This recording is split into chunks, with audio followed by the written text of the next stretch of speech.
công nghệ phần mềm. Đây là Đức Trâm thì ra điện sẽ ở bên phía trái của sân khấu. Công nghệ phần mềm sẽ ở bên phía tay phải. Thấp đứng trước. Tiền đây. Thấp đứng trước. Đứng ra xuống. Trọng tài thì đứng ra xuống. Đồng chí ra xuống. Ra điện đứng ra phía ngoài khu vực thi đấu. Dán xuống. Đừng dán xuống. Cái dấu anh bắt đầu đây. Ghi nhắc này. Quấn tay quấn tay. Quấn tay.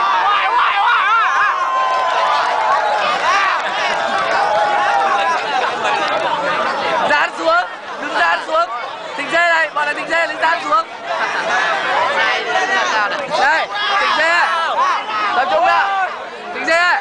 Không béo này, ba thằng này đừng dán xuống. Người xuống nha. Anh em ơi, hạ thấp người xuống nhá. Người xuống luôn.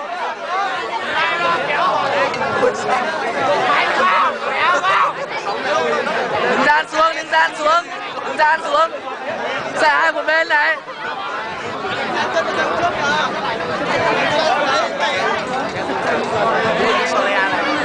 Ở đây sẵn sàng chưa?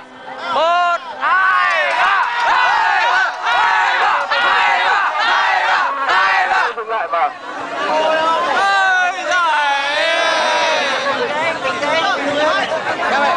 Hôn tôi thôi, hôn chậm thôi.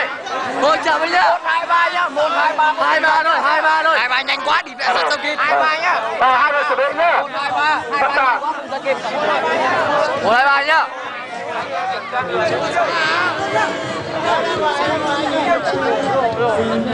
Bắt đầu nhá, quay đi. Hai đội chú ý vì còi của trọng tài hơi nhỏ cho nên tôi quay hơi. 1, 2, 3 bắt đầu. Chúng ta bắt đầu kéo. Kéo ạ. Vâng. Trọng tài đã kiểm tra. Trọng tài chú ý, hai đội chú ý. Hiệp các con thứ nhất. Hai đội chuẩn bị. Bắt đầu.